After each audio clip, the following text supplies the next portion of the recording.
Se blesser, ça craint. Trop de merde, vas-y, on la refait. Je pense qu'une des pires craintes de tout pratiquant de musculation qui est à fond dedans, c'est bel et bien la blessure. Et même si fatalement on peut tous être amenés à se blesser un jour ou l'autre, ne serait-ce qu'un petit bobo, eh bien c'est pas pour autant qu'il faut pas faire attention à ce qu'on fait pour éviter ou au moins limiter la casse. Donc dans cette nouvelle vidéo, je vous partage 5 conseils à absolument mettre en pratique pour éviter le plus possible les blessures en musculation. Générique.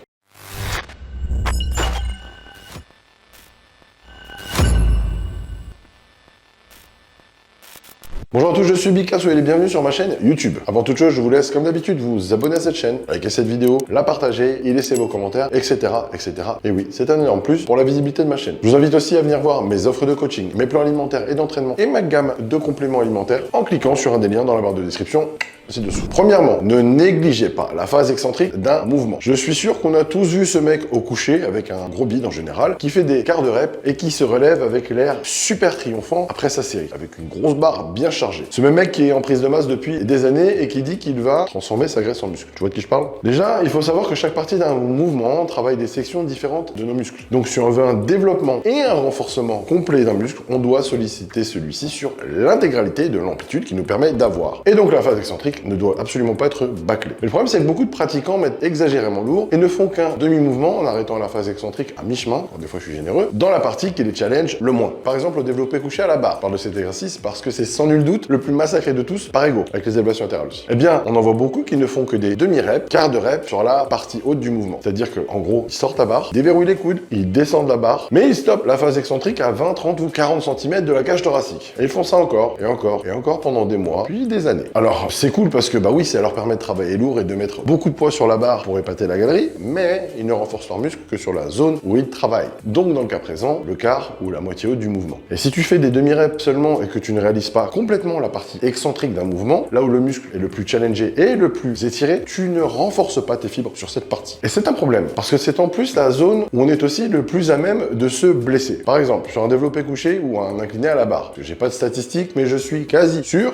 qu'une énorme partie des déchirures se fait sur ces mouvements. Si tu n'as jamais travaillé sur toute l'amplitude avec une phase excentrique correcte, et qu'un jour tu tentes l'aventure formidable de travailler avec une amplitude supérieure par rapport à ton amplitude habituelle, et qui plus est avec une grosse charge que tu ne contrôles pas vraiment, alors tu risques fort, très fort, de finir avec un pec déchiré. C'est pour ça que sur tous les mouvements, je conseille vraiment l'amplitude complète, ou au moins 80-90% complète, pas forcément 100%, parce que des fois certains sont très raides, mais on doit challenger un muscle dans la phase où il est étiré pour être plus fort et avoir moins de risque de se blesser. Qui plus est, on le sait, sur la plupart des muscles, la partie où les muscles sont le plus étirés est la partie la plus profitable pour l'hypertrophie. La seule exception, c'est bien évidemment si vous avez des facteurs limitants, notamment morpho-anatomiques. Par exemple, si je prends quelqu'un qui a de longs bras, une cage qui est pas vraiment épaisse, c'est effectivement pas la meilleure idée de forcer à venir toucher la poitrine avec la barre sur un développé couché lourd. Donc bien entendu, ce conseil est à nuancer selon le cas de figure, mais il reste très valable pour la plupart des pratiquants. Travailler en amplitude complète en respectant la phase excentrique, ça reste un excellent moyen de ne pas se blesser en rendant ses fibres musculaires plus fortes et plus résistantes sur l'intégralité de leur capacité de contraction et d'étirement. Enfin, précision importante, la phase excentrique, elle doit être contrôlée. On ne relâche pas le poids d'un coup. Si vous faites un squat, vous ne vous laissez pas tomber. Si vous faites un développé couché, vous ne relâchez pas d'un coup sur la poitrine. Ou sur un tirage vertical, vous ne vous laissez pas emporter par le poids. Quoi qu'il en soit, si vous faites partie de ceux qui ne respectent pas la phase excentrique, il faut absolument corriger ça. Par contre, précaution importante, allez-y petit à petit avec une charge pas trop lourde, le temps de rendre les fibres sur cette zone plus résistantes et plus puissantes. Mais quoi qu'il en soit, on ne privilégie pas une charge lourde et l'ego au détriment d'une phase excentrique correcte, à bon entendeur. Deuxièmement, écoutez votre corps. Très tôt dans votre pratique, vous devez apprendre à différencier deux types de douleurs. La première, c'est la douleur classique de courbature qui suit les entraînements dans les jours qui suivent. Cette douleur-là, elle est quasi logique, pas forcément toujours là après les séances, parce qu'on le sait, on n'a pas toujours des courbatures, et c'est pas un signe forcément de bonne séance, mais quand on en a, c'est normal. Par contre, quand on a une douleur qui revient toujours au même endroit pendant qu'on s'entraîne, douleur qui revient même parfois assez violemment et qui éventuellement persiste même après vos séances, et qui est bien sûr une douleur de nature différente que les courbatures, alors il faut s'inquiéter et surtout arrêter de forcer dessus. En 27 ans que je fréquentais salle de sport, combien de pratiquants j'ai pu voir qui se plaignaient, par exemple, d'une pointe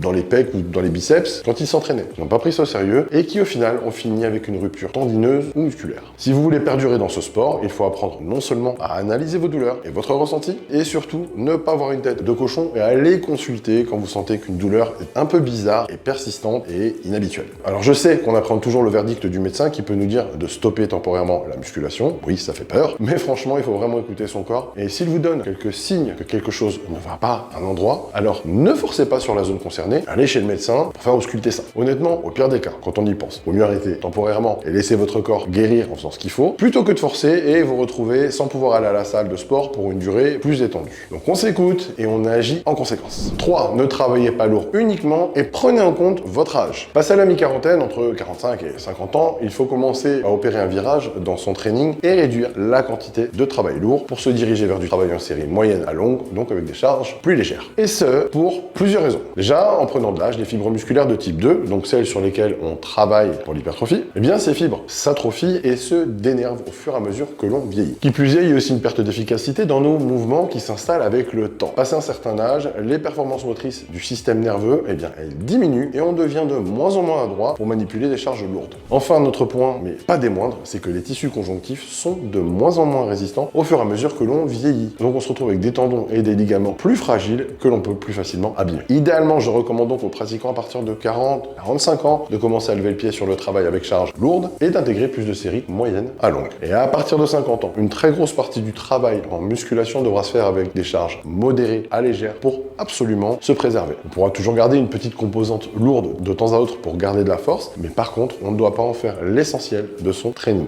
Ne vous entêtez pas à rester sur du travail lourd. L'un des buts de la musculation, quand on y réfléchit, c'est aussi de bien vieillir. Et ça inclut donc de ne pas se blesser pour pouvoir perdurer dans le temps. 4. Faites des pauses. Dans les planifications d'entraînement, on doit toujours inclure des périodes de déload, à savoir des périodes où on continue de s'entraîner mais avec une intensité bien moindre, ou même des pauses complètes. C'est capital. Au même titre que les cycles de force ou d'hypertrophie, les phases de repos et le déload ont leur place obligatoire parmi vos cycles d'entraînement. Et pour savoir quand les faire, il y a un repère tout simple à prendre en compte. Mais pourtant, vous êtes nombreux à ne pas le faire. Il vous suffit, encore une fois, d'écouter votre corps et votre ressenti. Quand vous vous entraînez, si par exemple vous commencez à avoir plus mal aux articulations qu'aux muscles qui sont ciblés, si votre force est en chute libre, que vous avez des courbatures qui durent anormalement longtemps, alors c'est qu'il est temps de lever le pied. Et le souci, c'est que beaucoup d'entre nous ne sont pas foutus de s'écouter. On tire sur la corde alors que les douleurs à droite à gauche sont de plus en plus présentes, jusqu'à ce qu'on arrive au point de rupture, et là, il est trop tard. D'ailleurs, j'ai rien à dire, c'est comme ça que je me suis fait la coiffe des rotateurs au mois de juillet. Je sentais que quelque chose n'allait pas dans mon épaule, mais j'ai continué à tirer dessus. Bravo, bravo Karim.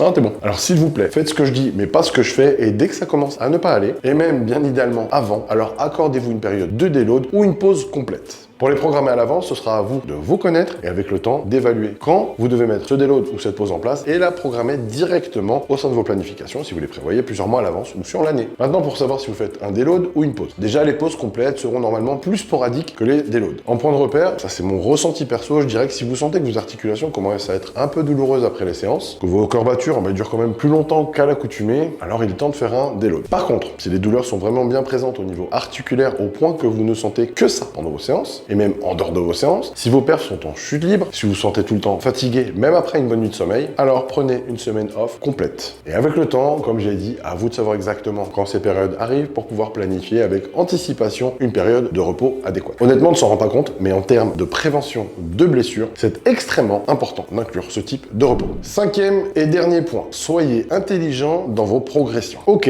c'est vrai, on le sait tous, la surcharge progressive, c'est le pilier de la progression en musculation. Et la meilleure forme de surcharge progressive, même si c'est loin d'être la seule, c'est effectivement de travailler de plus en plus lourd. Mais c'est pas pour autant qu'il faut péter un câble et mettre archi trop lourd pour vous, parce que ça, c'est le meilleur moyen de se foutre en l'air. Il faut être intelligent et cohérent dans votre approche de la surcharge progressive. Par exemple, si cette semaine, vous avez réussi à passer une série de 6 répétitions au squat avec 100 kg, pourquoi essayer de passer 110, 115, 120 absolument la semaine suivante? C'est beaucoup trop d'un coup. Au lieu de procéder comme ça, mieux vaut n'ajouter qu'1,250 à 2,5 kg maxi par côté et essayer de viser par exemple le même nombre de répétitions. Et ensuite, une fois que ça passe, vous continuez à faire des micro-progressions de cette manière. C'est beaucoup plus cohérent de faire comme ça plutôt que de chercher à faire le bourrin, pas réussir à soulever la charge correctement et se blesser. En muscu, c'est connu, mieux vaut évoluer petit à petit en apprenant à maîtriser une charge progressivement plus lourde, plutôt que trop de poids d'un coup que vous ne maîtrisez pas et qui mettent en péril vos articulations, vos tendons et vos muscles. Et si jamais votre salle ne dispose pas de micro-disques afin de réaliser ces micro-progressions, honnêtement, je ne saurais que trop vous conseiller d'en acheter. Ça vaut pas grand chose, ça va vous durer une éternité et c'est un excellent investissement pour un passionné. Donc quoi qu'il arrive, on ne s'enflamme pas en essayant de progresser trop vite sur ces charges, on suit une progression intelligente. Voilà, c'est tout pour aujourd'hui, j'espère que cette vidéo vous a plu et qu'elle vous sera utile. N'hésitez pas à vous abonner à cette chaîne, à liker, à partager et à commenter cette vidéo. Et surtout, n'oubliez pas les notifications afin d'être averti à chaque sortie de nouvelle vidéo. Pour tous vos besoins en compléments alimentaires de haute qualité, n'hésitez pas à vous rendre sur mon site www.bikaperformance.com où vous pourrez retrouver toute ma gamme d'isolats de protéines, acides aminés, pré-workout, brûle-graisse, complexes pour les articulations, etc. Pour toute information sur mes offres de coaching, mes programmes personnalisés de diète et d'entraînement, retrouvez-moi sur mon site www.bikacoaching.com. Retrouvez-moi aussi sur Instagram, TikTok et Snapchat où je vous partage des conseils absolument tous les jours et mon quotidien sous le pseudo Bika-Coach. Je vous dis à très bientôt pour une nouvelle vidéo.